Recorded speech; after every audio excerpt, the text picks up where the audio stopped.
Herkese selam arkadaşlar. Bugün yanımda Remzi'nin Porsche Cayenne'i var ve öncelikle merhaba, hoş geldin. Merhaba, hoş bulduk. Yayınımıza onun aracını inceliyor olacağız. Şimdi Porsche Cayenne'le alakalı birçok aslında anekdot var. Hatta Porsche ile alakalı da birçok anekdot var ama benim aklımda kalan böyle en net ifadelerden birisi mesela 2 yıl kadar önce Ferrari'nin bir basın toplantısına gitmiştim ve Ferrari'nin CEO'su orada şöyle bir ifade kullanmıştı. Ferrari asla yerden yüksek araç yapmayacak, SUV yapmayacak demişti.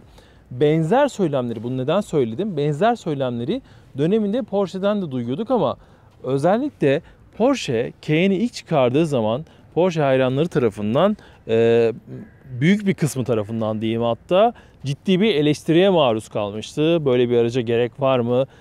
Porsche neden yerden yüksek bir araç yaptı? Kesinlikle imajına yakışmıyor gibi çok fazla eleştiren olmuştu.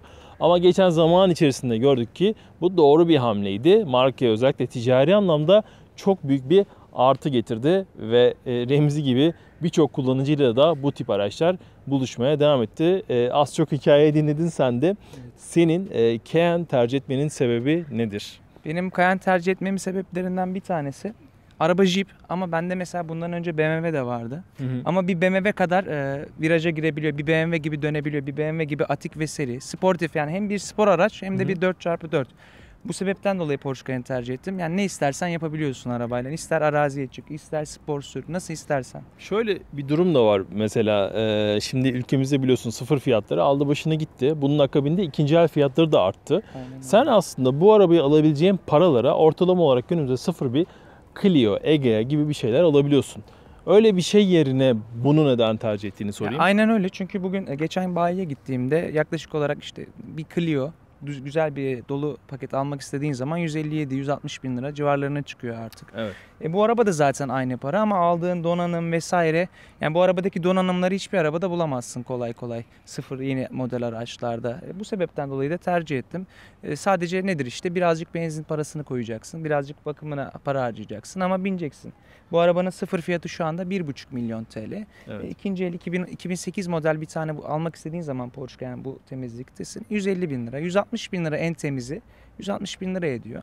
Alacaksın, bineceksin. Evet. Sen makyajsızını bu arada almışsın. Evet. Bunun makyajsız da vardır ve bence görüntü olarak gerçekten en böyle şık Cayenne'lerden birisi budur.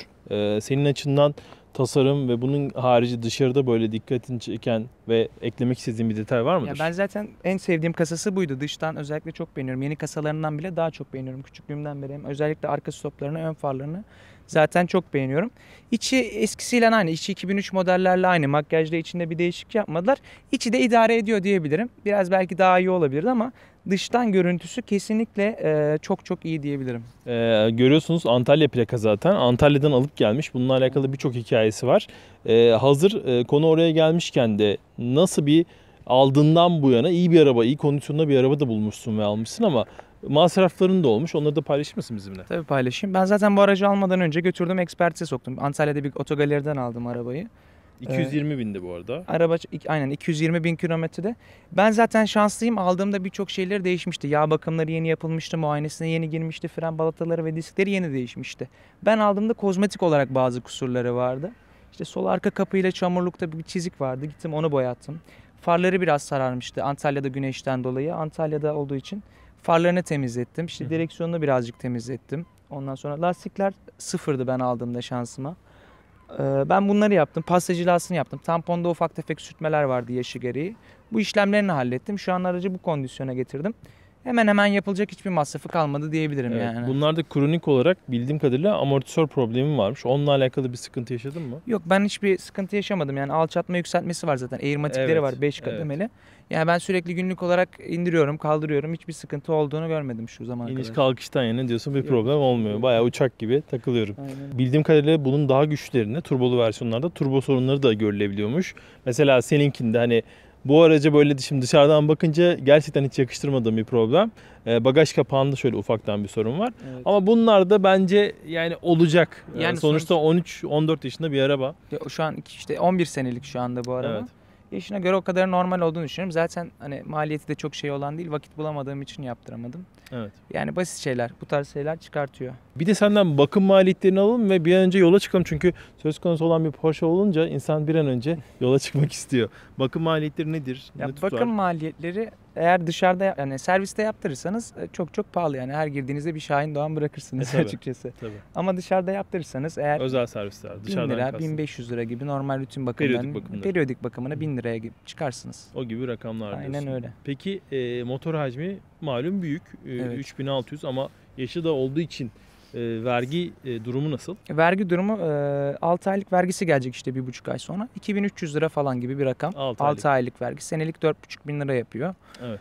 Bir o bakımı var işte. Yani baktığın zaman aslında en büyük kalemlerden birisi masraf olarak bu yaşta bir Porsche'ye binmenin bu. Ama bunun haricinde birçok anlamda diyorsun ki o Porsche kalitesi, karizması bütün bunları bertaraf ediyor. Ya aynen öyle. Zaten bir yere gittiğiniz zaman bütün dikkatleri üstüne çekiyor ama yani bu araba sıfırı şu anda 1,5 milyon lira. Evet. Yani evet. bu araba 150 bin lira. Yani 10 tane Cayenne alman lazım. Bir tane sıfır Cayenne alabilmek için. Evet. Bu arabayı da bir yere çektiğin zaman bütün dikkatleri gerçekten üzerine çekiyor. Çok prestij açısından iyi bir araba olduğunu söyleyebilirim. Eyvallah. O zaman ufaktan dediğim gibi gel bir sürüşe çıkalım. Çıkalım.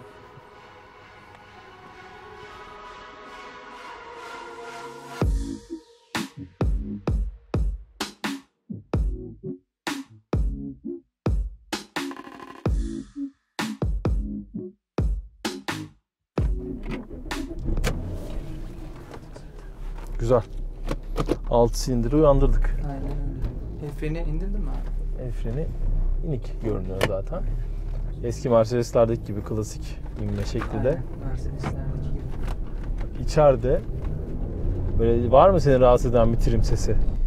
İyi trim sesi sadece salıncak burçlarından bir ses geliyor. Kümseklerden falan geçerken onu da götürdüm gösterdim. Yani ses olarak sadece yapar dediler. Hani arabaya bir zararı yok dediler. O yüzden şu an için beklemedi. Yani teknik aksamdan öyle bir ses geliyor. Bir de trim sesi olarak mesela şundan ufaktan bir ses geliyor. Ufak geliyor. Şimdi bu aralarda dereler. Ha evet şimdi o öndeki sesini ben de duydum. Biraz Vay be. Güzel. spor Vallahi modu güzel. alabilirsiniz isterseniz. Alırız hepsini alırız da şimdi günümüzde biliyorsun her marka bir SUV yapıyor. Kompakt SUV'lar falanlar filanlar hepsi moda oldu. Her türden böyle markanın var değişik şeyleri. Ama bunların birçoğu bana göre çakma. Yani o SUV hissiyatını istiyorsan gel otur şuna. Modeli fark etmez, yılı fark etmez. Bir de böyle gerçekten sağlam bir üreticiden böyle bir araca bindiğin zaman bak eski de olsa o SUV hissiyatı var mı? Aynen öyle. Balkondan bakıyor muyuz Remzi? Bakıyoruz değil mi? Ben size şöyle söyleyeyim. Ben mesela Nissan X-Ray'leri falan çok beğeniyordum. Bana Jeep gibi geliyordu. Evet. Geçen bindim gerçekten yani bana oyuncak gibi geldi. Bu Jeep mi dedim yani. Evet, Hani evet. Ya yine yani X-Trail bir nebze iyidir. Ben sana öyle söyleyeyim. X-Trail en büyük hallerinden Evet. yani o küçük Jeep'lerin Evet. en büyüklerinden. Evet. Ama Daha ufaklarında hiç o hissiyat hiç yok. Kaşkay falan zaten onlar değil de. Evet, onu demek istiyorum. Bundan sonra X-Ray bile bana çocuk oyuncağı gibi geldi yani. Yani baksana ya patır patır hiç.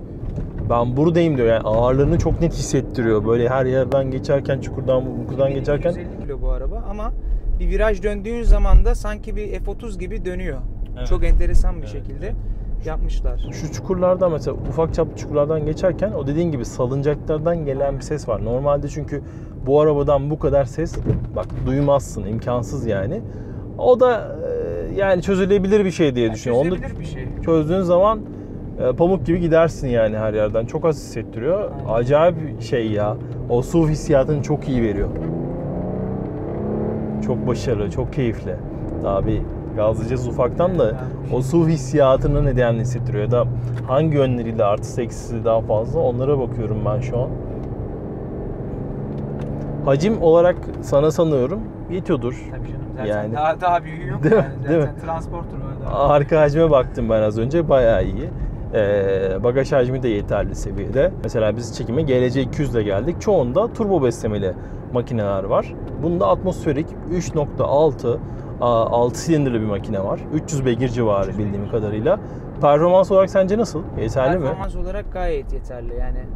Zaten anlatmaya gerek yok görüyorsunuz. Bak, şu ses yok işte. Anlatmaya Yani gerek günümüz yok. şeylerinde turbolarında yok. Abi çok çok iyi ya.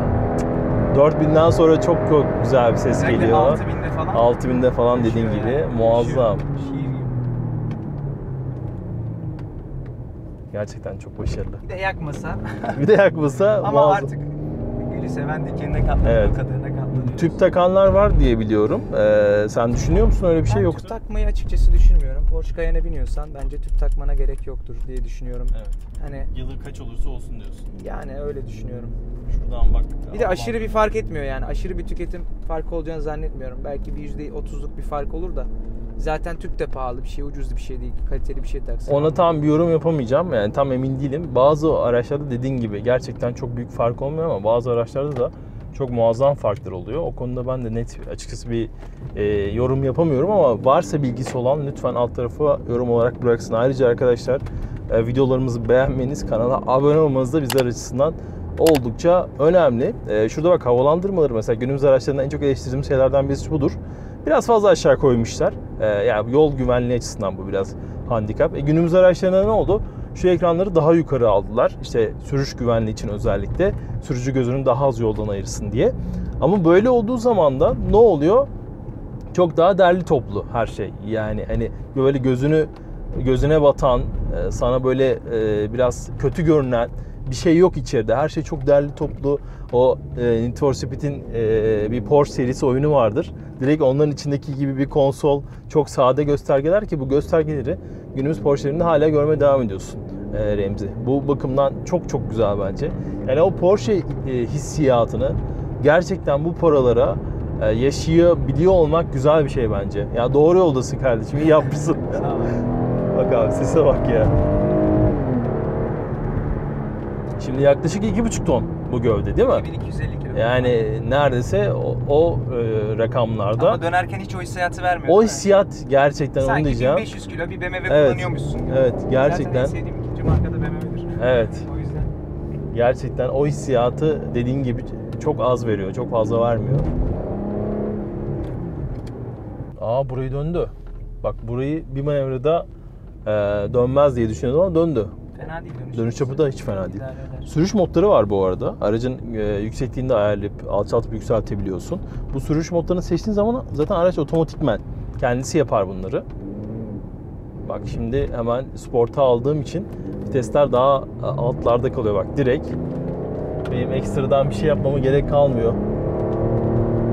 Vay be. Salınım azaldı. Bak Sport'a alınca bariz azaldı. Zaten arabada alçalıyor diye. zaten. Evet, Bir gövde salınımını bariz azalttı. Onu çok net hissettiriyor. Şimdi bu heriflerin böyle sihirli dokunuşları var ya, biraz böyle hani çok açık etmediği mühendislik sırları var. O sırların bence en çok hissedildiği yer burası, süspansiyon sistemi. Sport'a aldığımız zaman bak 2007 bir Cayenne'de bile araçtaki değişimini çok net hissediyorsun. Sadece virajda değil bak düz yol gidişinde bile olan biten her şeyi daha fazla hissediyoruz artık. Günlük bir spor arabaya dönüyor. Evet, birden. çukurları vesaire. Böyle muazzam sert değil ama yine de. Yani Sert. çok çok rahatsız edici bir sertlik değil bu. Yine de yani. Ama böyle piste girip zaman kasılır mı bilmiyorum. Orası biraz muamma. Tabii çok daha güçleri var bunun. Turbosu var biliyorsun. GTS'ler var. GTS benim otokarda staj yaptığım dönem çıkmıştı. Türkiye'de gelmişti. Test aracı da vardı. Böyle ağzım açık bakıyordum yani. Stajyer olduğumuz için kullanma şansımız olmamıştı ne yazık ki. GTS 150 beygir daha fazlası var bundan. 150 beygir de az değil tabii ama. Bunun da 7,5-8 saniye civarında yanlış hatırlamıyorsam bir sıfır hızı var. Hissettiriyor mu? Evet. Yani kesinlikle hissettiriyor. Bak hiçbir şey hissettirmese şu yapay olmayan ses hissettiriyor. Bir de biliyorsun günümüz yeni nesil araçların çoğunda ses olamadığı için olamadığı için yapay sesler yapıyorlar. Ama hiçbir yapay ses şu kadar doğal olamıyor haliyle. Bir de konforta geçelim. Bakalım. Konforta biraz daha yumuşuyor araba. Sanki başka araçların ekonomi moduymuş gibi hissettirdi Hadi bana. be, o derece. Ama sanki böyle ekonomi yazmak istememişler. Porsche'ye yakışmaz demişler de. Biz buna konfor yazalım demişler gibi. Bak şu an çukurdan geçiyoruz. Biraz daha yumuşuyor araba. Aynı rotada zaten bir gitgelli yapacağım. Bu arada kulakçıklar yok bu Cayenne'lerde. Enteresan bir şekilde şöyle düğmeler var. Yani manuel olarak değiştirmek istersen şunlarla değiştiriyorsun. Güzel. Bak böyle değiştirmek de Allah Çukurdan mı geçtik ya? Ben hiç fark etmedim bir şey. Konforttaydık çünkü bak. Ya bayağı iyi ya. Bayağı iyi gerçekten. Bir de Türkiye gibi yolu bozuk ülkeler için daha da ideal. Çünkü bir spor araba alıyorsun. Yani sürekli böbrek taşı düşürüyorsun Evet. her yolda. Evet. Yani İstanbul'un en kaliteli mahallesine de gitsen yollar maalesef Yeni nesil bozuk. araçları bir de biliyorsun ister istemez bilerek sertleştiriyorlar. Daha az yakması için çünkü hafifletiyorlar. Evet. Çevreyi daha az kirletsin diye hafifletiyorlar. Ondan dolayı da ister istemez daha da sertleşiyor yeni nesil araçlar. Aynen öyle. Bu arada şu şekilde değiştirmeyi ben çok sevmedim. Hiçbir zaman hani Ben de pek bence bir kullanmıyorum. kulakçık değil. Peki ne yakıyorsun? Tüketim nasıl? Ne yakıyorum?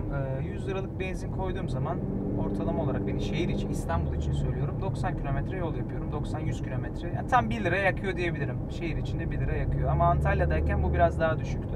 İstanbul'da biraz daha yükseldi. Evet, İstanbul değeri diye bir şey var, doğru diyorsun. Böyle bir gerçeğimiz de var. Valla Remzi çok teşekkür ettik. Seni konuk almak teşekkür çok ederim. güzeldi. Araban da çok güzel. Kazasız belasız sürüşler diliyoruz sana. Teşekkür ederim. Eyvallah. Arkadaşlar beğenmeyi unutmayalım. Varsa sorularınızı da alt tarafa mutlaka bekliyoruz. Görüşürüz.